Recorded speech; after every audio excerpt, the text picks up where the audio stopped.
আজকে কিন্তু আমি আপনাদের সাথে আমার ডেইলি লাইফের অনেক কিছুই শেয়ার করব, অল্প অল্প করে, আবার সাথে কিছু রান্নাও থাকবে। হ্যালো, আসসালামু আলাইকুম। আমি Jhumur Keya from my page blog by Jhumur কেয়া।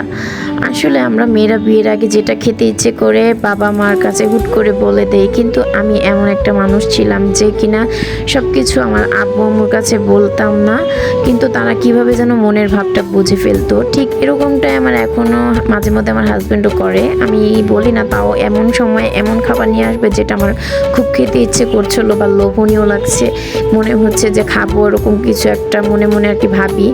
যাই হোক, সো এইরকমই পরিস্থিতি। তো বিয়ের আগে খুব প্রচণ্ড শীত পড়তো, তখনই দেখা যায় যত পিঠা হোক আর যাই হোক, আমার আম্মু আমাকে একটু না একটু ক্ষীর রান্না করে দিত গুড়ের।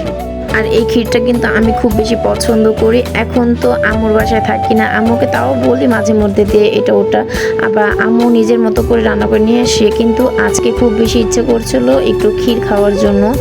আর আমার হাজব্যান্ড কিন্তু আমাকে গুড় এনে দিয়েছে আগে, যে গুড় দিয়ে তোমার যখন যেটা ইচ্ছে করে পিঠা পুঠা বানিয়ে খেতে পারলে খাবা, আর না হয় বাইরে থেকে কিনে এনে খাওয়াবো।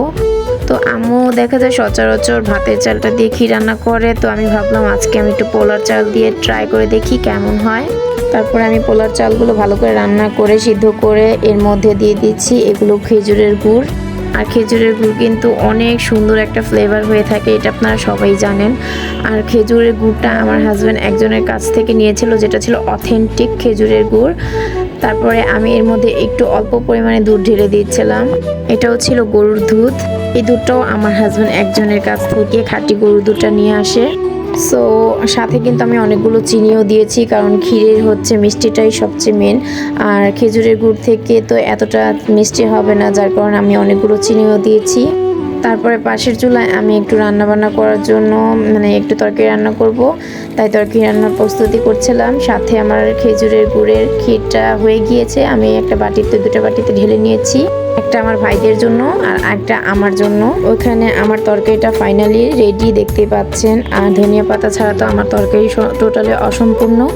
কিছুটা ধনিয়া পাতা নিয়ে কেটে সুন্দর করে দিয়ে দিলাম, খুব দেখতে ভালো লাগছিল আর খেতেও অসাধারণ হয়ে থাকে এই রান্নাটা। আর ইদানিং কেন জানি আমি মাছের পাগল হয়ে গিয়েছে বেশি। তারপরে এই তো দেখুন ক্ষীরগুলো নিয়ে বসে পড়লাম খাওয়ার জন্য। এর আগে কিন্তু মুড়ি ভর্তা খেয়েছি, সেটা আমি ক্যাপচার করি। আজকের জন্য এই পর্যন্তই, বিদায় নিলাম আপনাদের কাছ থেকে।